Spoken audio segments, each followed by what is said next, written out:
Hi guys, so today we'll be looking at a 16th century poem by a 16th century writer. So as you can see by the topic, it's the Renaissance of going through it. So we've been going through it since the 16th century. Heartbreak has been there since the 16th century and it still hits the same in 2026. So we will be looking at Drayton's poem titled To His Coy Lover. But first, we will try to simplify the good old 16th century English into a 2026 English that would be understandable to each and every one of us. All right, so let's look at stanza 1 point by point. So this is the breaking point. So the poet here, Drayton, was going through it. So he says, I pray thee, love me no more, which in simple English means, please, I beg you, just leave me alone and stop pretending to love me. And then he says, call home the heart you gave me, which means take back whatever feelings or affection you gave me. I don't want them anymore. I, but in vain, that sin I do. And then he says, I'm wasting my time worshipping you like you are some perfect saint. That can but will not save me, because you have the power to make me happy, but you choose not to. Then it goes on to say, these poor half kisses kill me quite, which simply means the affection you give me is half-hearted and it is completely destroying me. He goes on to say, was ever man thus saved, which literally means, has any person ever been treated this badly before? And then he goes on and says, amidst an ocean of delights, which means I am standing right in front of the ocean of happiness, yet, so why am I still starving of love? Now, in the second stanza, now, that's where he sees that he's close, but so far.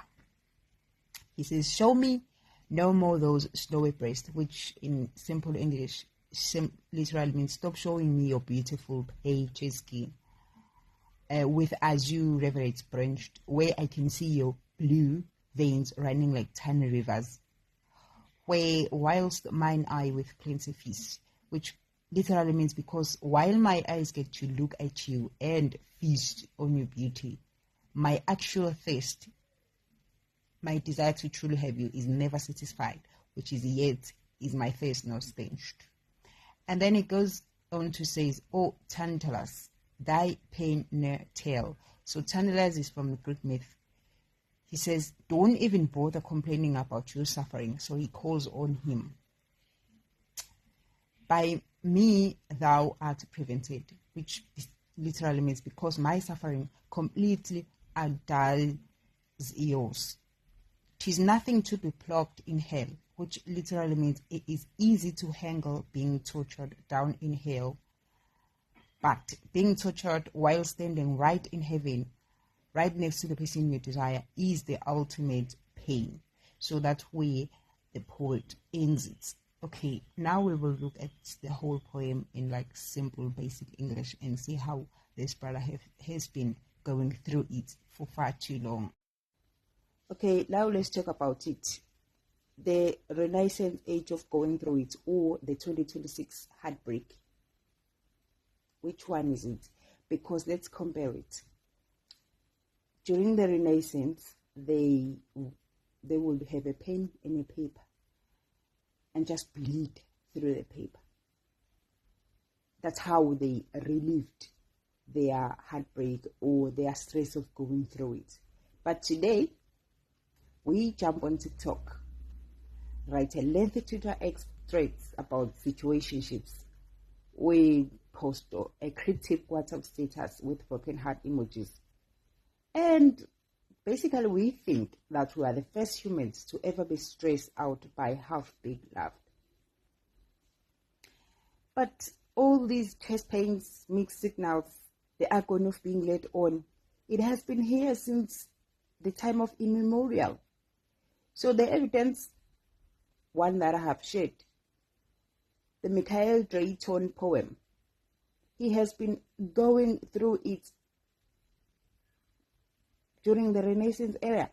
And here we are talking about the 15,000 or 1600 BCs. Now let's move at the situationship of Elizabethan era. So Drayton opens up his poem to his coy love with a line that sounds exactly like someone trying to establish boundaries after months of being ghosted and breadcrumbed. He says, "I pray thee, love me, love me no more. Call home the heart you gave me." So a direct translation or a simple translation of that is, "Babe, please, let's just leave this thing alone. Give me my peace of mind back." So he's tired of crumbs. He specifically complains about getting poor half kisses. Think about that. Even in the 16th century, people were dealing with partners who only gave them 50% effort. And all they had to do was take a pen and a paper, lament in ink. Now he goes on and asks a question that every single person in a toxic situationship has asked themselves at 2 a.m. in the morning, which says, amidst an ocean of delight, for pleasure to be starved. Basically, Drayton is saying, how am I surrounded by so much potential for happiness, yet I am starving for real affection? So you can see, math is not mathing. Then come the ultimate grovel, where the heartbreak reaches a peak. So if you look at standard 2, Drayton's situationship reaches its peak. He looks at his partner and talks about her beauty, but then he complains that looking at her doesn't quench his thirst. And to explain his pain, he brings in Tantalus. So Tantalus is the guy from Greek myth who was punished in the underworld by standing in a pool of water beneath a fruit tree. But every time he tried to drink or eat, the water and branches receded. But then Drayton says his own situationship is stress or relationship stress is worse than a literal curse from the gods. He says it is nothing to be plucked in hell, but thus in heaven tormented. Which drama? Just look at that drama. He's basically saying being tortured in hell is nothing, but being in heaven right next to you, which basically means right next to his partner, and still being tormented, that is the real harsh, ultimate grovel. So the ultimate end of the story and the moral of this poem is that if you are currently going through it because someone is playing with your feelings, take comfort in the fact that you are participating in a historical tradition. Because before there was a blue ticking on WhatsApp, there were poets writing sonnet about being left unread by their coy lovers. The wardrobe might have changed, the technology might have evolved, but the human heart, it has been putting us through the same dramatic loop for centuries. So, standard operating procedure. Drink some water, close the chat, and remember that even the classics were written by people who were deeply, profoundly going through it. So, let me know in the comments, what do you think? Does Drayton deserve a spot in the ultimate Hall of Fame situationship or going through it? And please, whilst doing that, don't forget to subscribe so that we can reach more people and keep on doing this. And I hope that you have learned, student, in a fun way, the poem of Michael Drayton, because that was my ultimate goal, to have you learning the 16th century classic or the Elizabethan era classics in a fun, engaging way and be able to decode it.